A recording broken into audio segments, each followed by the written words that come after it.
La semana pasada estudiamos el tercer capítulo de Juan, donde leímos y explicamos y expusimos la conversación que Jesús tiene con Nicodemo y lo que esa conversación y el relato de esa conversación nos puede decir a nosotros en cuanto al nuevo nacimiento. Y veíamos cómo Jesús a este hombre, un gobernante judío, un hombre teológicamente preparado, Jesús le fue muy directo y le dejó saber que la religión no me introduce al reino de los cielos, que la devoción personal no me introduce al reino de los cielos, sino que lo único que hace posible que yo pueda entrar en el reino de los cielos es el nuevo nacimiento. Un nacimiento espiritual que lo produce Dios en nosotros. Es algo que Él hace, no que yo hago. Pero es algo para lo cual yo tengo que arrepentirme y venir a Cristo en arrepentimiento y en sumisión para que Él haga su obra en mí.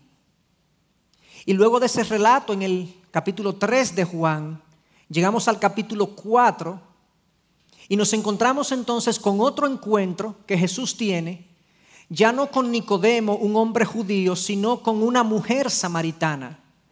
La mayoría de nosotros conoce este relato, lo ha oído, lo ha incluso escuchado, expuesto. Y yo quisiera que fuéramos nuevamente a este relato y extrajéramos algunas lecciones para nosotros. El texto que vamos a leer hoy es un poco largo, más largo de lo que habitualmente es, pero leerlo de manera fraccionada nos va a dejar con el mensaje a medias. Y por eso entonces vamos a leer dentro de unos minutos los primeros 26 versículos del capítulo 4, pero sin duda alguna este relato de la conversación con la samaritana no es casual que esté después de la conversación con Nicodemo. Hay una interrelación entre ambos relatos y son complementos el uno del otro. Hay un mensaje individual que ambos relatos transmiten, pero cuando los vemos juntos hay un mensaje conjunto que ambos relatos transmiten.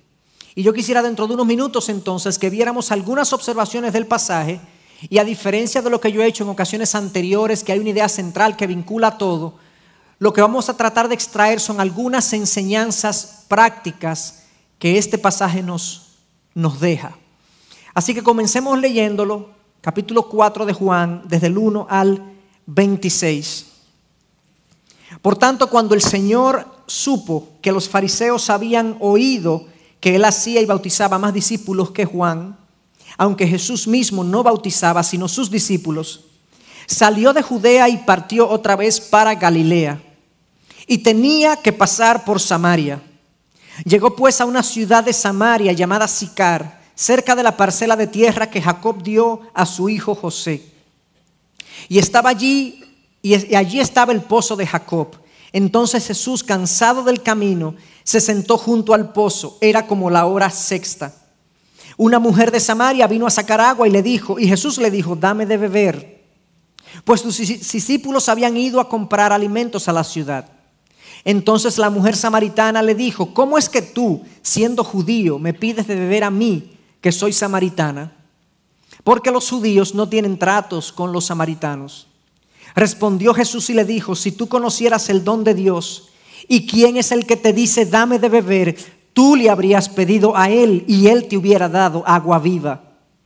Ella le dijo: Señor, no tienes con qué sacarla y el pozo es hondo. ¿De dónde pues tienes esa agua viva? ¿Acaso eres tú mayor que nuestro padre Jacob, que nos dio del pozo, del cual él bebió él mismo y sus hijos y sus ganados? Respondió Jesús y le dijo: todo el que beba de esta agua volverá a tener sed, pero el que beba del agua que yo le daré no tendrá sed jamás, sino que el agua que yo le daré se convertirá en él en una fuente de agua que brota para vida eterna.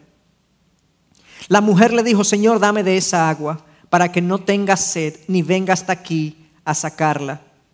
Y él le dijo: ve, llama a tu marido y ven acá. Respondió la mujer y le dijo: no tengo marido.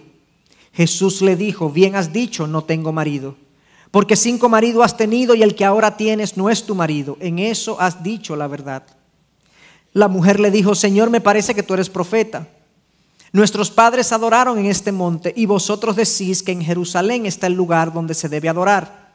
Jesús le dijo: mujer, créeme, la hora viene cuando ni en este monte ni en Jerusalén adoraréis al Padre. Vosotros adoráis lo que no conocéis, nosotros adoramos lo que conocemos, porque la salvación viene de los judíos. Pero la hora viene y ahora es cuando los verdaderos adoradores adorarán al Padre en espíritu y en verdad, porque ciertamente a los tales el Padre busca que le adoren. Dios es espíritu y los que le adoran deben adorarle en espíritu y en verdad. La mujer le dijo: sé que el Mesías viene, el que es llamado el Cristo. Cuando Él venga nos declarará todo. Jesús le dijo: yo soy el que habla contigo. Amén. Como le decía al principio, este es un texto muy conocido. La famosa expresión de Jesús de agua viva y de que Él nos dará un agua que brotará del interior de nosotros es algo que muchos de nosotros, la mayoría de nosotros, ha escuchado. Y quisiera hacer mi primera observación acerca de este texto, porque en el proceso de estudio me percaté que la mayoría de aquellos maestros que han abordado este pasaje lo enseñan presentando como tema central la satisfacción del ser humano. Se nos presenta la sed como esa necesidad de satisfacción que nosotros tenemos y que buscamos en el mundo, esa necesidad de plenitud, esa necesidad de felicidad. Y se nos presenta a Cristo como aquel que suple y que llena esa necesidad de satisfacción que yo tengo en la vida. Y ciertamente ese es un mensaje que puede ser deducido de este pasaje. Pero en realidad la idea central no es satisfacción, sino salvación.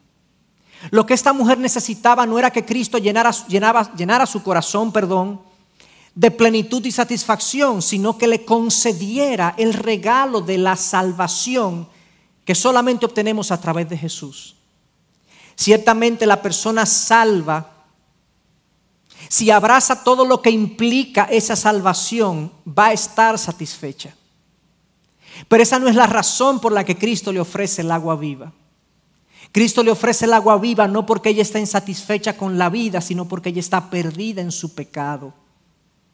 Y nosotros tenemos que entender que nuestra principal necesidad y la principal razón de buscar a Dios no tiene tanto que ver con nuestra falta de propósito, que lo tenemos, con nuestra falta de plenitud, que lo tenemos, con esa sed de llenar nuestros corazones que tenemos, sino con la necesidad que tenemos de reconciliarnos con Dios, de pedirle perdón por nuestros pecados y acercarnos a Él en sus términos y no en los nuestros. Y ese es el mensaje principal de este texto. Ciertamente hay muchos cristianos que han recibido salvación, pero que aún están insatisfechos. Y es sencillamente porque no han abrazado todas las implicaciones de la salvación para sus vidas. Ahora, difícilmente encontremos un ser humano sin salvación satisfecho. Porque la necesidad última del ser humano, la necesidad más profunda del ser humano es reconciliarse con su Creador. Y eso solamente lo logramos a través de la persona de Jesús. Haciendo esa observación, entonces, tengamos en la mente la idea central del texto es salvación. Y en consecuencia, si obtenemos salvación y entendemos lo que esa salvación implica para nosotros, obtendremos satisfacción. Pero eso es secundario a la salvación. Lo segundo que yo quiero observar de este pasaje, y que es algo hermoso verlo en la persona de nuestro Señor Jesús, es que Él es a quien todos nosotros necesitamos. Jesús es una provisión de Dios para la necesidad de todo ser humano. Como les decía al principio, estos dos relatos de Juan 3 y Juan 4 se vinculan, se unen. En Juan 3 nosotros vemos a un hombre, Nicodemo, judío, un hombre respetado, un hombre poderoso. Aquí en este relato de Juan 4 vemos no a un hombre sino a una mujer, no judía sino samaritana, no poderoso sino sencilla y desplazada socialmente. Vemos dos extremos de la sociedad, un extremo en Nicodemo y un extremo en la mujer samaritana. A Nicodemo lo vemos como un hombre informado, respetado, ortodoxo en su religiosidad, devoto, conocedor de la teología. Ese es Nicodemo, un gobernante de los judíos, un maestro de la ley. Pero en esta mujer vemos a una mujer sin educación, sin influencia, despreciada y con una religión que parece folclórica, una religión inventada por los samaritanos a partir de su propia interpretación de la ley. Pero no importa, hermanos, fíjense estos dos personajes, no importa si estamos hablando de un Nicodemo respetado, poderoso y judío o una mujer sin influencia, sin educación y samaritana, ambos están en la misma necesidad de Cristo. Nicodemo necesita nacer de nuevo. Esta mujer necesita agua viva. Son dos términos para lo mismo. Necesitamos que Dios haga una obra en nosotros y que nos dé nueva vida, que nos dé esa plenitud que solamente obtenemos en Cristo. Por lo tanto, un mensaje claro de estos dos capítulos, Juan 3 y Juan 4, es que todos necesitan de Jesús. Necesita de Jesús el que no cree que necesita de Jesús, y necesita de Jesús el que piensa que no es digno de Jesús. Nicodemo era un hombre que se consideraba justo a sí mismo. Nicodemo era un hombre que pensaba que había hecho las cosas bien. Por eso cuando Jesús le plantea que tiene que nacer de nuevo, él no lo entiende, él no lo comprende. Este era un hombre devoto de su ley, devoto de la religión, del Dios verdadero. Era un hombre conocedor de la ley, era un hombre recto, era un hombre de hecho que pertenecía a la secta de los fariseos, quizás la secta o el grupo religioso más estricto en el cumplimiento de la ley. Cuando Jesús le dice que tiene que nacer de nuevo, él no comprende, porque ¿cómo puede ser si yo ya soy parte del reino de Dios? Yo soy hijo de Abraham. Él no se consideraba necesitado de la salvación. Él entendía que para él era un default, era un fly al catcher entrar al reino de los cielos. Él ya había heredado esa posición. Y Jesús le dice, no importa que tú te creas bueno, que tú te creas justo, que tú te creas recto, tú necesitas nacer de nuevo, tú necesitas venir a Dios arrepentido de tus pecados y ver a Cristo como la solución a tu pecado personal. Pero luego vemos a una mujer como la samaritana, donde ella no se consideraba que estaba dentro del reino de Dios. Quizás ella se consideraba tan pecadora, habiendo tenido 5 maridos y con el que vivía en ese momento no era su marido, por lo tanto estaba en una relación adúltera, o más bien fornicaria. Esta mujer quizás se pensaba indigna. La salvación a ella le resultaba que algo distante, algo que ella no podía obtener por sus propios medios. Pero de manera conmovedora, Jesús también se acerca a esta mujer en su condición, que no se considera digna, y le dice, yo te puedo dar agua viva. ¿Se fijan cómo los dos relatos se complementan? Cómo nos habla de dos grupos, uno en la clase alta, pudiente y poderosa de la nación, otra en la clase despreciada y más baja de la población, y en la escala moral un hombre que se considera justo y recto y una mujer que se considera indigna, y ambos están en la necesidad de nuevo nacimiento o de agua viva o de salvación, como querramos llamarle, de parte de Jesús, porque solo Él nos puede acercar a Dios, solo Él nos puede acercar a Dios. Y cuando seguimos viendo este relato, nos damos cuenta desde el capítulo 4 cómo Jesús no solamente trae un mensaje extraordinario, un mensaje de gracia, un mensaje de misericordia. Jesús hace todo lo que pueda, todo lo que esté a su alcance para acercar este mensaje a la mujer samaritana. Si leemos en el versículo 4, Juan nos dice que Jesús salió desde el 3, salió Jesús desde Judea hacia Galilea. Judea estaba en el sur, Galilea estaba en el norte, Samaria estaba en el medio de ambas regiones. Y cuando leemos el capítulo 4, y tenía que pasar por Samaria, pudiéramos interpretar que geográficamente, si Jesús iba de Judea a Galilea y Samaria estaba en el medio, tenía que pasar por Samaria. Pero sabemos que no necesariamente él tenía que pasar por Samaria, porque la animosidad entre los judíos y los samaritanos, el odio entre ambos pueblos era tal que lo que típicamente hacía un judío para llegar a Galilea, en lugar de pasar por Samaria, era que tomaba un bote en el río Jordán, bordeaba Samaria y llegaba a Galilea directo. y como yo dije en el culto anterior, y el bote aterrizaba en el puerto de Galilea.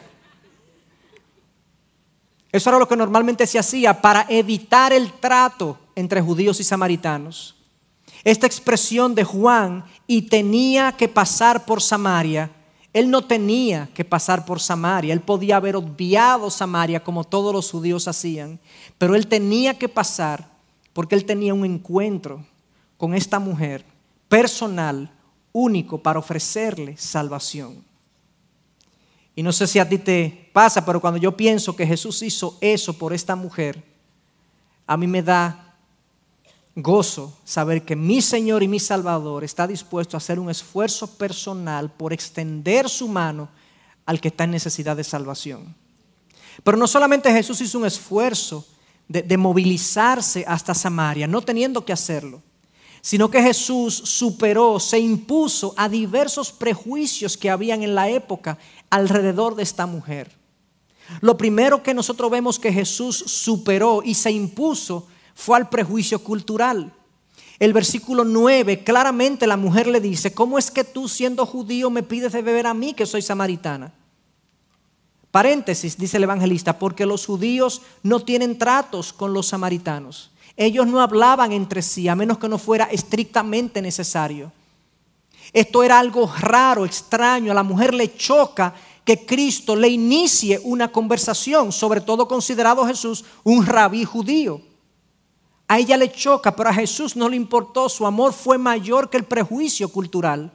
Y no le importó hablar con una persona así, que era considerada por los judíos como alguien de clase inferior, porque los samaritanos eran una mezcla de judíos con paganos, de judíos con gentiles, y los judíos entendían que los samaritanos eran una raza contaminada.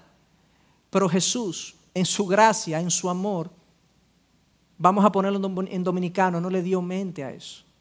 Se acercó a ella, le extendió su brazo, su mano de salvación. Él no solamente superó ese prejuicio cultural, él superó un prejuicio de género.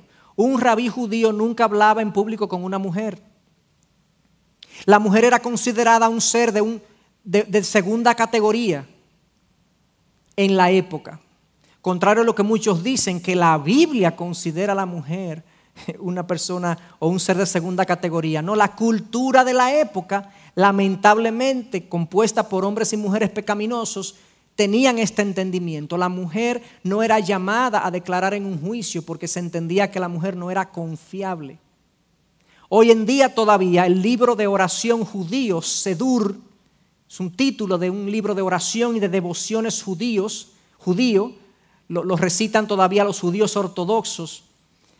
Tiene esta oración todos los días. Dice: bendito eres tú, Hashem, Hashem es el nombre, bendito eres tú, Hashem, Rey del universo, por no haberme hecho un gentil. Gentil somos nosotros, ¿eh? Luego dice la próxima frase: bendito eres tú, Hashem, Rey del universo, por no haberme hecho un esclavo. Eso es gratitud, eso hay que agradecerlo, ¿verdad? Porque la condición quizás de esclavo. Pero la tercera dice: bendito eres tú, Hashem, Rey del universo, por no haberme hecho una mujer. Wow. Así de denigrada estaba la imagen y la posición de la mujer en esa cultura. Jesús se acerca a una mujer samaritana, pero no solamente se extiende hasta ahí, sino que era una mujer samaritana, probablemente aislada socialmente. No es casual que en el versículo 6 se nos dice que Jesús se sentó en el pozo como a la hora sexta, y ahí vino esta mujer. La hora sexta era las 12 del día. Los judíos comenzaban a contar su hora desde las 6 de la mañana, y las 12 del día era la hora sexta. Jesús llega al pozo a esa hora, se encuentra con esta mujer. Esa no era la hora tradicional o típica de sacar agua. Esa era la hora más calurosa del día. Las mujeres no sacaban agua a esa hora. La sacaban en grupo, en compañía, al principio del día. Ustedes saben que a las mujeres les gusta hacer cosas en grupo. El hombre que muchas veces le gusta, no, yo hago la cosa solo, pero a la mujer le gusta hacer mucho las cosas en compañía. Y era típico que la mujer fuera a sacar agua en grupo. Pero vemos a una mujer que llega a las 12 del día con el calorazo, sola, a sacar agua del pozo. ¿No nos dice eso algo? Probablemente, y aquí estamos especulando, por lo que dice el texto, que ella tenía 5 maridos y tenía uno que no era el de ella. Obviamente eso habla de su reputación, quizás en la comunidad, quizás ella se estaba escondiendo, quizás estaba avergonzada, quizás tenía una reputación que la gente que no le agradaba. La gente hablaba de ella, hablaba a sus espaldas, y Jesús entonces, en su esfuerzo por extender su gracia y su agua viva a esta mujer, se desplaza a Galilea, pasa por Samaria sin tener que pasar por Samaria, se acerca a una mujer samaritana de dudosa reputación y le dice: dame de beber. Y ahí la mujer se sorprende: ¿cómo es que tú me hablas? Si ella supiera, y eso es lo que Jesús le dice próximamente: si tú supieras quién es que te habla. Jesús le pide: dame agua de beber, pero si tú supieras quién es que te pide agua, tú le pedirías a él agua. Pero esas son las primeras observaciones que vemos en este texto. Todos necesitamos de Cristo. El que piensa que no lo necesita, como Nicodemo, que se consideraba justo, el que piensa que es indigno del mensaje, como esta mujer, Jesús se extiende geográficamente, culturalmente, y rompe los prejuicios para acercar su mensaje de salvación. Y llegamos al versículo 10, donde está el corazón del pasaje, el corazón de lo que queremos exponer, que tiene que ver con el agua viva que sacia la sed del hombre o la sed de la mujer, la sed del ser humano. Y vemos en el versículo 10, lo primero que vemos con relación a esta agua viva, con relación a esta sed, es que el ser humano, hermanos, está sediento y no es de agua. El ser humano está sediento y no es de agua. Jesús le responde y le dice a la mujer: si tú conocieras el don de Dios y quién es que te dice dame de beber, tú le habrías pedido a él y él te hubiera dado agua viva.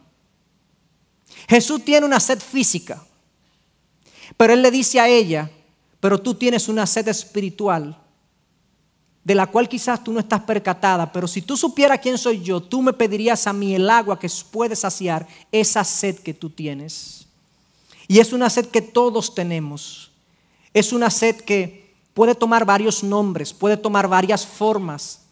El famoso filósofo de la Ilustración, Blas Pascal, decía que todo hombre o toda mujer tiene un hueco del tamaño de Dios en su corazón que solo Dios puede llenar. Algunos lo traducen diciendo que todo hombre o toda mujer tiene un hueco de la forma de Dios en el corazón. Y a veces ponemos algo que no tiene la forma de Dios y quedan huecos y quedan parte del hueco que no es llenado completamente. No sé si ustedes han visto esos juegos de los niños donde hay estrellitas y cuadrados y circunferencias, y ellos tratan de meter muchas veces el cuadrado donde está el círculo y sucede que no es satisfactorio, no cabe, no se introduce, porque obviamente no está hecho para suplir o para llenar ese hueco. Y así mismo pasa con Dios. Esta necesidad que nosotros tenemos, muchos la manejamos de diferentes maneras.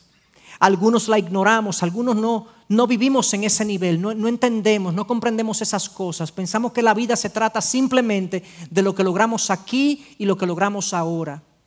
Hay gente que ve la eternidad como una ficción, que ve a Dios como una invención, y sencillamente esta famosa hambre y sed espiritual de la cual nosotros los cristianos hablamos, de la cual Cristo habla, eso no es algo con lo que yo me relaciono, no es una realidad para mí. Hay gente que la ignora de esa manera y la rechaza de esa manera. Hay otra gente que la evade, que sencillamente no quiere hablar de eso. Ellos saben que están sedientos. Ellos saben que necesitan algo más. Y en su cotidianidad y en su día a día tú te percatas de que ellos están en búsqueda de algo más. Sus ansiedades te lo dicen, sus temores te lo dicen, sus preocupaciones te lo dicen, pero ellos no lo reconocen. Pero hay otra gente que no la ignora ni le evade, sino que la ahoga. La ahoga con otras cosas. Hay una necesidad del alma que es de Dios, pero yo tomo cosas que no son Dios y las hago mi agua. Y comienzo a beber profusamente agua de colores, agua con preservativos, agua contaminada, agua sucia, que no suple la sed y que me deja sediento una vez yo la consumo No sé si a veces a ustedes les ha pasado que llegan a la nevera sedientos, quizás después de un juego de basquetbol, o las mujeres después de haber salido con los niños. Uno llega un poco acalorado, abre la nevera y ve el agua y ve un refresco rojo de este lado.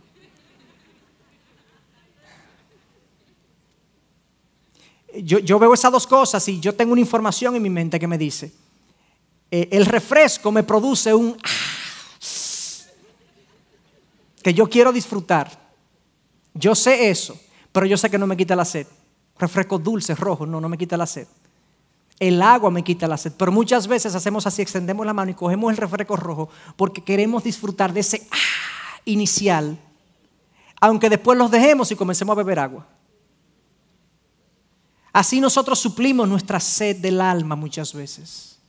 Sabemos lo que nos suple, lo que nos sacia la sed y lo que no, pero intencionalmente decimos prefiero esto por su efecto inmediato y efervescente sobre nosotros. Pero sabemos que es una sed que no es saciada de manera permanente. Es corta su satisfacción, es temporal. La bebemos y prontamente estamos sedientos una vez más. Agustín de Hipona, o San Agustín, o el teólogo Agustín y filósofo del siglo III de nuestra era, o sea, él vivió entre el año 350 y el año 400 aproximadamente, bien temprano en nuestra era. Fue quizás el teólogo más, o es uno de los teólogos más conocidos y de más influencia en la historia de la iglesia. Y su conversión fue un poco dramática.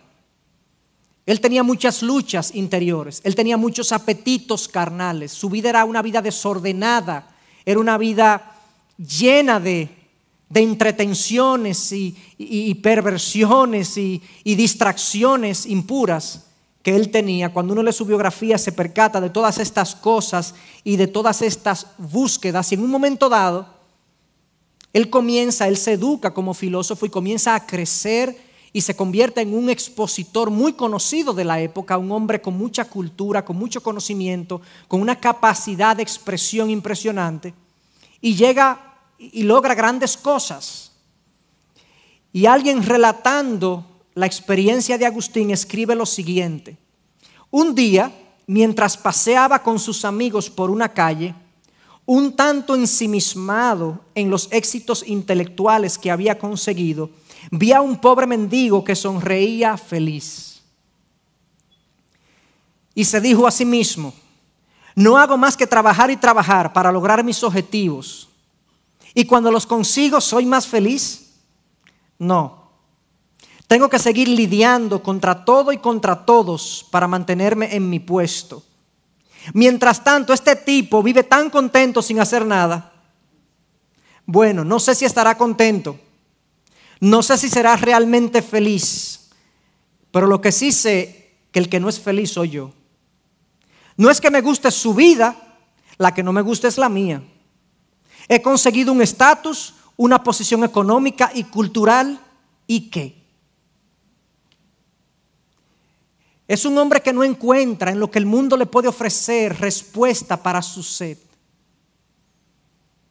Que quizás su crecimiento profesional, su crecimiento intelectual le prometía plenitud y satisfacción, y a lo largo de su carrera lo logra y dice: ¿y qué? ¿No me siento más feliz? ¿No me siento más pleno? Y en su búsqueda incesante, Agustín encuentra al Señor Jesucristo y se arrepiente de la manera más infantil, a pesar de ser un gran filósofo que ustedes pudieran imaginar. Él conocía la Biblia, él conocía la religión, él conocía el mensaje del Evangelio, pero no lo había aceptado. Y sucede que un día, habiendo conocido todo eso, él se paseaba por uno de los patios o de los jardines donde él habitaba, y oye un niño que está diciendo en latín: toma y lee, toma y lee. Y sucede que él estaba leyendo en ese instante la Biblia. Y se encuentra con el pasaje donde Pablo dice: déjense de borracheras, déjense de impurezas y entréguense al Señor. Y ese pasaje dice que fue como una gran luz que abrió su mente y comprendió muchas cosas, y comprendió lo vacío de su búsqueda, y comprendió dónde debía buscar su plenitud. Más adelante entonces él escribe: hablándole al Señor, nos hiciste, Señor, para ti, e inquieto estará nuestro corazón hasta que descanse en ti. Hasta que no estemos en Cristo, en Él, estaremos tratando de satisfacer una sed con cosas que no suplen y no sacian esa sed. Estaremos tratando de introducir una figura en el hueco de nuestro corazón que no encaja. La dejará siempre imperfectamente encajada. Habrán vacíos que yo no logro explicar, porque Dios llena y sacia el corazón humano, y solo Él lo hace. Jesús le informa a esta mujer en el versículo 10 que Él es el que da esa agua viva. Él es categóricamente el que puede suplir esa sed que tú tienes, de la cual quizás tú no estás informada, la cual quizás tú estás tratando de ahogar. Yo puedo suplir esa sed. ¿Con qué? Con agua viva. Es un agua espiritual, es una metáfora. No es un chorro de agua que nos va a caer cuando nos convirtamos, cuando vengamos a Cristo. Es una metáfora que simboliza su frescura, lo deseable que es. En este texto estamos hablando en la zona del Medio Oriente, Palestina, una zona sumamente árida. Hablar de aguas vivas, frescas, no contaminadas, eso es un tesoro que muy pocos tienen. Es algo deseable y es algo que cuando tú la consumas sacia tu sed de manera permanente. No tienes que buscar nada más. No hay nada más que beber. Todas las satisfacciones o toda la satisfacción que un ser humano puede obtener, la puede encontrar en Cristo, en sus promesas, en mi relación con Él, en lo que Él dice que yo soy, en lo que Él es para mí, en lo que Él dice que es la vida. Mi perspectiva cambia, mis objetivos cambian, todo lo que yo hago cambia. Yo entonces ahora puedo vivir de una manera que todo encaja. Ella se interesa en esta agua. Recuérdense que estamos viendo este primer punto. El ser humano está sediento y no es de agua. Jesús dice que Él puede suplir esa agua viva. Ella se interesa en el agua. En el versículo 15 le dice: Señor, dame de esa agua para que no tenga sed ni venga hasta aquí a sacarla. Le pasó como a Nicodemo. Jesús le dice a Nicodemo: tú necesitas nacer de nuevo, y Nicodemo entiende que eso es literal. ¿Y cómo puede un hombre siendo viejo entrar otra vez en el vientre de su madre? Él no entendía, no lo comprendía, era una realidad espiritual de la cual estaba lejos. Esta mujer entiende de la misma manera, de manera literal: Señor, dame de esa agua para que no tenga sed, ni que yo tenga que venir aquí a sacarla. Ella quería que Cristo le solucionara sus problemas cotidianos. Ella quería beber de Cristo, pero no para los problemas más profundos de su corazón, sino para sus problemas diarios. Es el que busca al Señor para que le facilite la vida, no para que le perdone, no para que lo redima, no para que lo transforme, sino para que me facilite la vida. Yo me acerco a Dios porque tengo muchos problemas y me alejo de Dios cuando los problemas se disipan. Esa es la búsqueda humana de Dios. Pero cuando Dios busca al hombre, Dios cambia su corazón, lo hace nacer de nuevo, y ahora sucede que un nuevo corazón, ahora buscamos a Dios porque le necesitamos. No para que me haga la vida más fácil, sino para que me dé redención y salvación, que es lo que yo necesito. Que me dé una nueva forma de ver la vida. Nosotros vemos en esta mujer, no sabemos, ella no entendió si fue por torpeza o por testarudez, pero esto es representativo de nuestra actitud con las cosas espirituales. Nos hablan de las cosas de Dios, nos hablan de Cristo, pero hay algo como que no hace clic. Hay algo que yo no entiendo, hay algo que yo no comprendo, y por lo tanto no me termino de rendir porque no lo comprendo, porque lo entiendo en un plano diferente al que Cristo y al que Dios están hablando. No veo esa necesidad de la cual Cristo habla. Tenemos esa torpeza y debe ser nuestra oración que Dios quite esa torpeza. Quite quizás nuestra testarudez para las cosas espirituales y nos permita verlo como Él realmente es, como el lago que sacia nuestra sed. Entonces el ser humano está sediento y no es de agua. Y muchas veces nosotros no vemos esa sed, pero Cristo nos la hace ver. Miren cómo Cristo hace que esta mujer vea su sed. Si usted mira el versículo 15, La mujer le pide a Jesús: Señor, dame de esa agua para que no tenga sed ni venga hasta aquí a sacarla. Dame de esa agua, yo quiero. Y miren el abrupto cambio de tema de Jesús. Él dijo: ve, llama a tu marido y ven acá. Ella le acaba de pedir el agua viva, de la cual Jesús ofreció. ¿Qué tiene que ver el marido con eso, con esa petición? ¿Por qué Jesús entra en ese tema? ¿Cuál es el propósito de Jesús al traer esta situación delicada, dicho sea de paso, de esta mujer? Jesús quiere darle agua viva, pero aquí nos envía un mensaje. Y es que si yo quiero recibir el agua viva que el Señor tiene que ofrecerme, yo tengo que entender que debo llegar a la honestidad con mi pecado delante de Dios. Yo debo reconocerme pecador. Yo debo entender que yo estoy sediento. Yo debo entender que yo he estado buscando saciar mi sed en aguas que no satisfacen el alma humana. Y Cristo le trae precisamente el área quizás más sensible y donde más claramente ella pueda ver su condición de pecado. Ella le dice: no tengo marido, y ahí lo deja. Ella ha dicho la verdad, dice Jesús, pero no ha dicho toda la verdad. Ella no tiene marido, porque probablemente con la persona que ella vivía en ese momento no era su marido legítimo, no se había casado con él. Ella había tenido 5 maridos anteriores, no sabemos si se divorció o enviudó, pero había tenido 5 matrimonios anteriormente. Me imagino que una mujer, después que se casa 5 veces, cuando encuentra al 6º hombre, dice: ¿para qué yo me voy a casar? Sencillamente se juntó con él. Vamos a vivir juntos, vamos a ver cómo nos va. Le había ido lo suficientemente mal en el pasado con los hombres, quizás este le va igual. ¿Para qué me voy a casar? ¿Para pasar por el proceso de un divorcio otra vez, de una separación legal? No, sencillamente ella se unió a este hombre y era una relación pecaminosa. Una relación que no está amparada bajo el compromiso del matrimonio, según la palabra de Dios, es una relación pecaminosa. El nombre del pecado es fornicación. La relación sexual entre un hombre y una mujer está dada y es un regalo de Dios para el matrimonio, donde hay un compromiso entre la pareja, un compromiso formal. Ella no estaba en esas condiciones, por lo tanto, cuando ella le dice: dame de esa agua, y Jesús le dice: ve y llama a tu marido, Jesús le está enrostrando con gracia que ella es una mujer pecadora, que ella necesita el agua no para facilitar que ella no tenga que venir a la fuente. Ella necesita el agua porque esa sed del alma no tiene que ver con yo ir a la fuente. Esa sed del alma tiene que ver con nuestra condición de pecado, con nuestra tendencia natural a hacer las cosas como a nosotros nos parece y no como a Dios le parece. Y esa fue la razón por la que Cristo le trajo esta situación a su consideración. Si yo quiero recibir entonces el agua viva, yo tengo que ser honesto con Dios con relación a mi pecado. Cristo quería que ella viniera tal como ella era. No me mientas, no me digas medias verdades. No tengo marido. ¿Y qué más?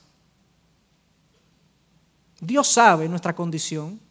Dios conoce. Nosotros no podemos escondernos de Él. El arrepentimiento de una persona sencillamente es ponerse de acuerdo con Dios con relación a lo que Él piensa de ti.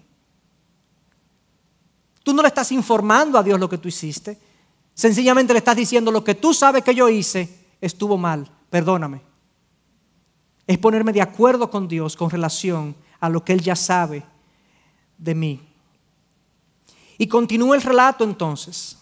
Y esta agua viva que Jesús ofrece, y esta es la otra lección que vemos, producirá en aquellos que la reciben una adoración genuina más que de rituales externos.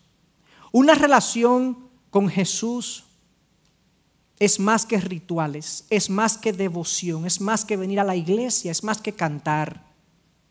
Nace en el corazón, se manifiesta en lo externo, pero nace en el corazón. Fíjense que cuando Jesús le dice: trae a tu marido, ella le dice: no tengo marido.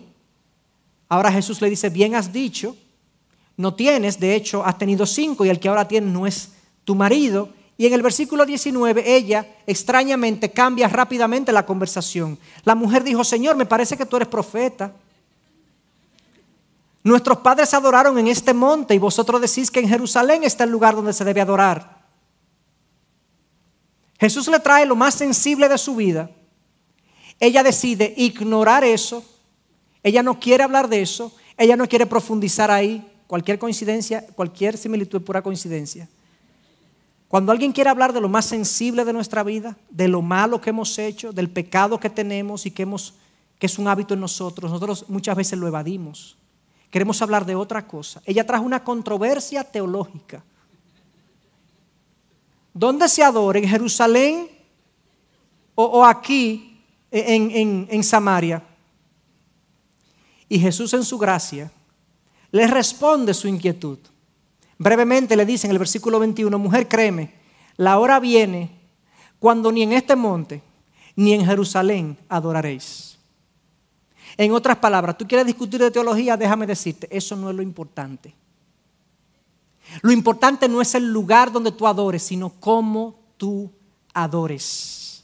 Versículo 23, pero la hora viene y ahora es cuando los verdaderos adoradores adorarán al Padre en espíritu y en verdad, porque ciertamente a los tales el Padre busca que le adoren. ¿Tú quieres saber, mujer, lo que es adorar a Dios? ¿Tú estás interesada en la adoración? Déjame decirte, Dios está buscando gente, no que adore allí o que ore allí, en esta iglesia, no, que lo adore de corazón, en espíritu y en verdad.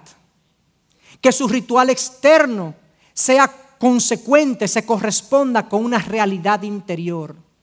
Que verdaderamente cuando yo levanto mis manos, yo estoy levantando mi corazón.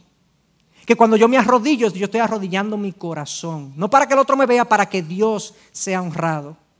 Esta es una religión distinta. Ella no conocía esa religión. La religión de la época era una religión más de rituales que de relación. Y el que verdaderamente quiere venir a términos con Dios, primero tiene que reconocerse sediento. Segundo, tiene que reconocer su pecado y su condición delante de Dios. Y ahora entonces tiene que comenzar una relación con Dios donde su corazón sea dispuesto a Dios, donde su corazón sea entregado a Dios, en espíritu, de corazón, sincero, de corazón, desde el interior y en verdad, o sea, a través de Cristo. Cristo se identifica a sí mismo en Juan 14:6 como la verdad. Yo soy el camino, la verdad y la vida. Nadie viene al Padre si no es a través de mí. Tú quieres adorar al Padre, tienes que hacerlo de corazón a través de Cristo, en espíritu y en verdad. El mensaje a esta mujer es claro. El mensaje es: tú estás sedienta. Número 2, Cristo te muestra esa sed. Número 3, arrepiéntete, mujer, de tu condición de pecado y ven y adora a Dios de corazón. Entrégale lo mejor de ti. El ritual no importa, el interior importa. Ahora, un ritual sin nada en el interior es vacío. Pero si yo tengo una verdadera actitud de adoración, aunque no haga ritual, es verdadera adoración. Ahora, lo que Dios quiere es que nuestros rituales externos se correspondan con una realidad interior en nosotros. De lo contrario es hipocresía. Dios es espíritu, le dice él en el versículo 24. Tienen que adorarlo en espíritu y en verdad porque Dios es espíritu. Dios ve el interior. Por eso es que tiene que ser así. Y esta mujer entonces, nosotros entendemos que ella aceptó finalmente el agua viva que Cristo le ofreció. Que ella entendió el mensaje. De hecho, cuando nos vamos más adelante, luego del versículo 26, aunque yo no lo leí, quiero leerle brevemente en el versículo 28. Miren lo que dice. Entonces la mujer dejó su cántaro, se fue a la ciudad y dijo a los hombres: venid, ved a un hombre que me ha dicho todo lo que yo he hecho. ¿No será este el Cristo? Y salieron de la ciudad e iban a él. Ella se olvidó de su cántaro, se olvidó de su sed física, encontró el que sacia la sed del alma, una sed más importante.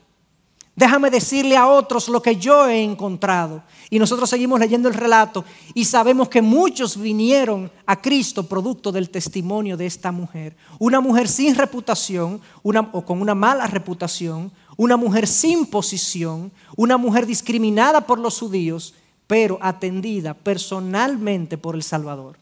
Cambiada por Él. Cambiada por Él.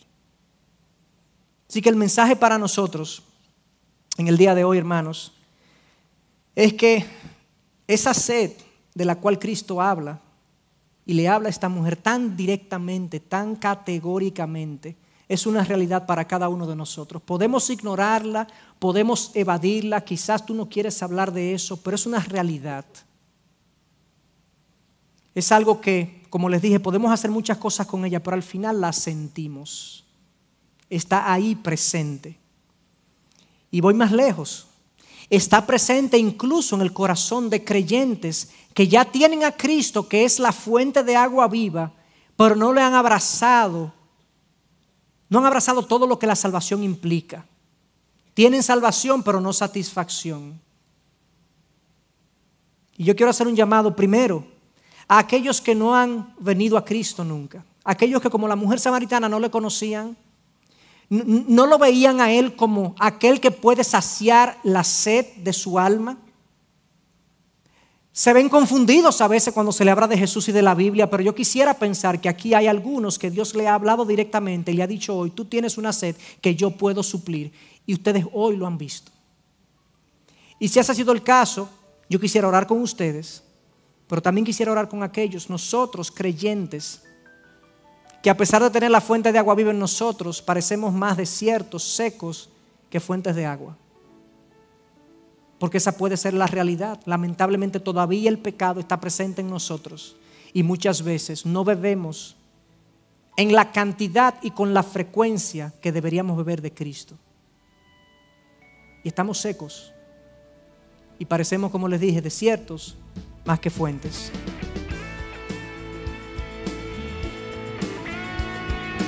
Esta es una producción que llega hasta ustedes gracias a los aportes de individuos y empresas comprometidos con la defensa de la fe. Para más información, preguntas y comentarios, visite nuestra página de internet www.integridadisabiduría.org. En esta página encontrará información sobre la producción de este y otros recursos que ponemos a su disposición, como también las formas en las que usted puede contribuir con la producción de programas como estos. Les invitamos nuevamente a visitar nuestra página de internet www.integridadisabiduría.org. Será hasta la próxima, cuando nos reencontremos en su palabra.